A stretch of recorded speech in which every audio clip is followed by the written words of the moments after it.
introduction. Okay, nice. So our health guest tonight became a health activist due to her own issues with health and the healthcare system. In 2014, she became the director of Texas Cannabis Patient Warriors, lobbying for medical cannabis in Texas. She is a Huntington's disease patient, and she's been shunned on social media for talking about what looks like some remission, actually, from her disease, which is kind of unheard of with Huntington's disease. Mm-hmm. So by 2015, cannabis oil and yoga was improving her health so much that she came out of the wheelchair, and she's been wheelchair-free all this time.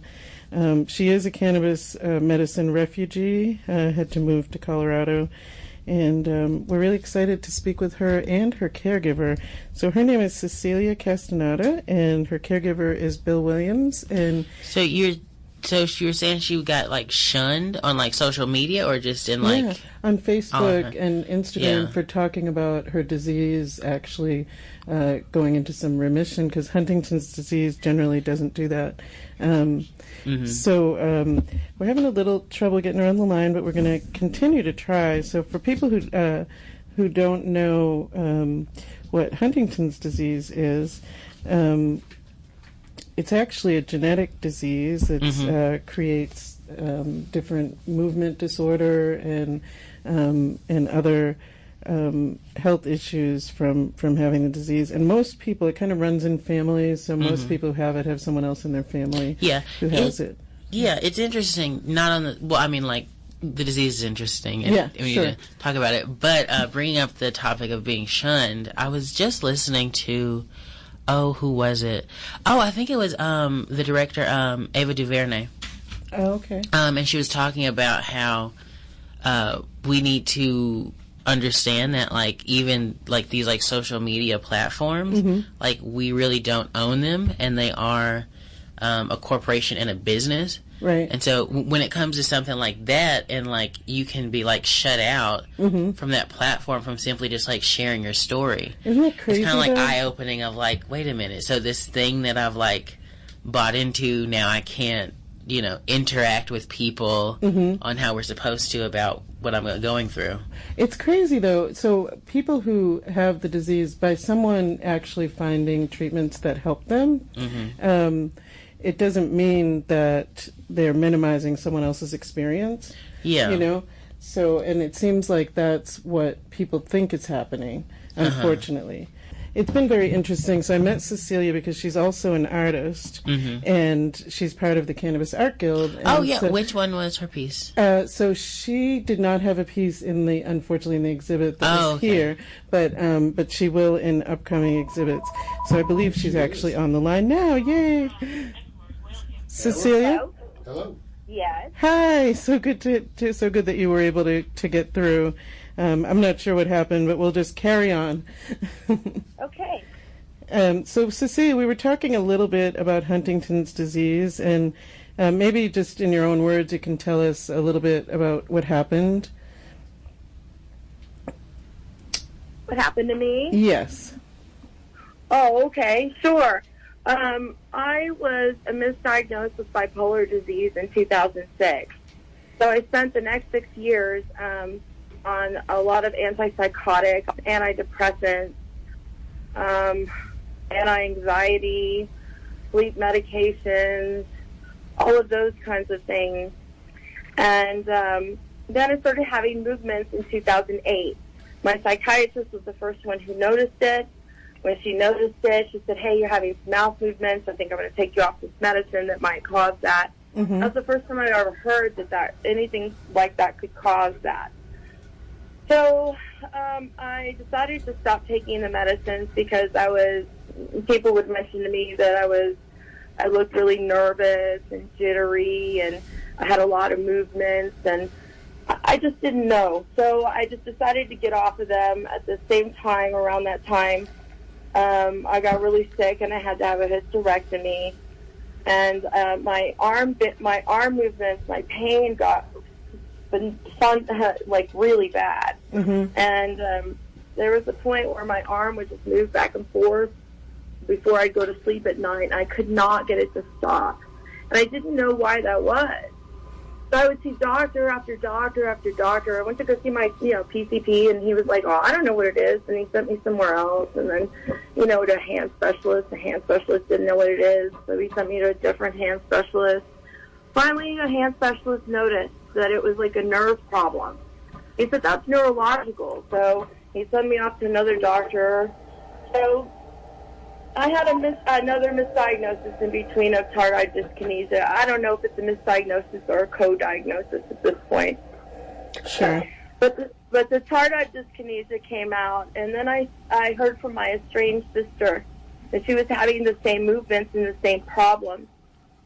So I happened to get an appointment with this really esteemed neurologist in Houston, and I went to go see him, and he had demanded all my paperwork for so long, all my medical paperwork, and so I gave it to him.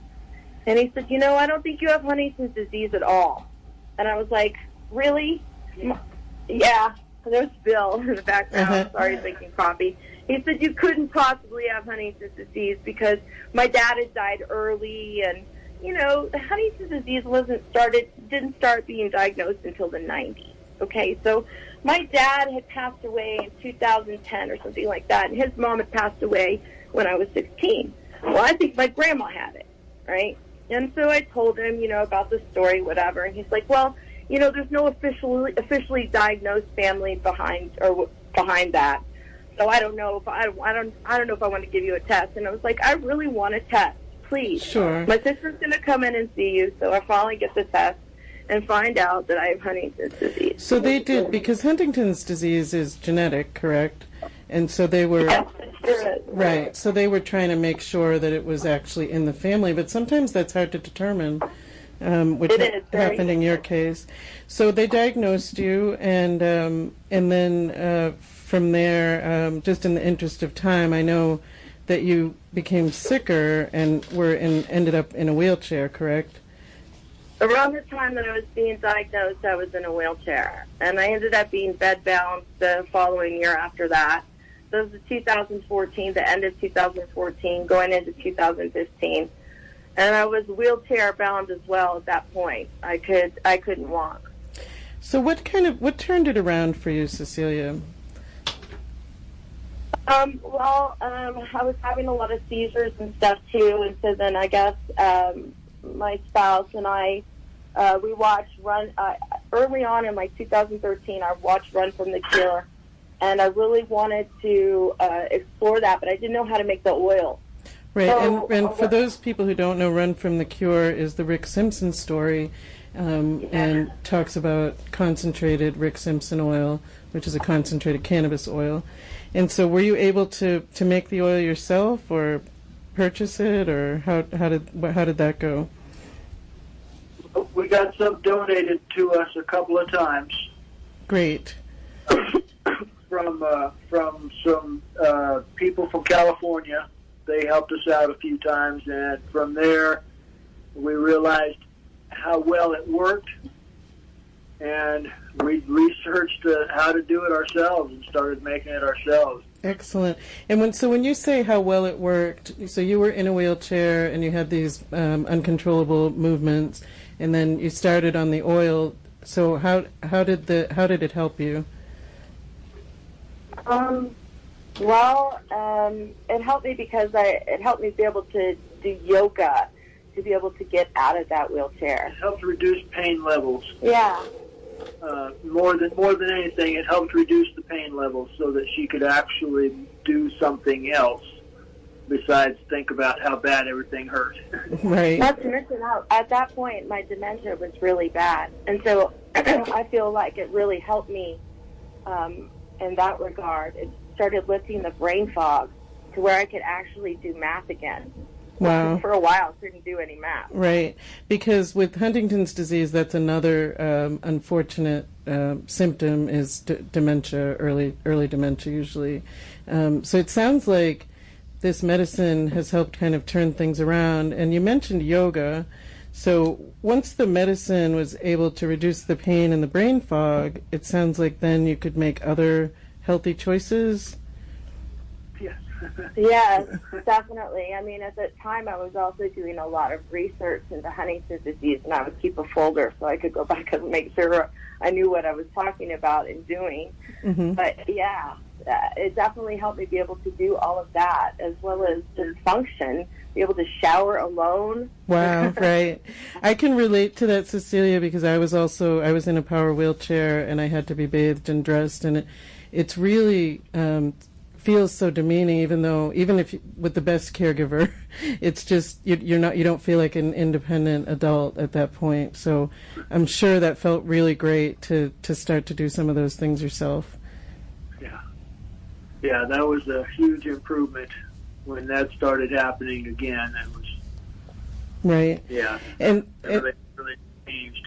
So you're going through all these positive changes, and when we were trying to get you on the phone, Topher and I started talking about what the shunning that happened to you on social media. So you're making positive changes and improvements, but how did the Huntington's disease community, it doesn't sound like they really embraced you with those changes.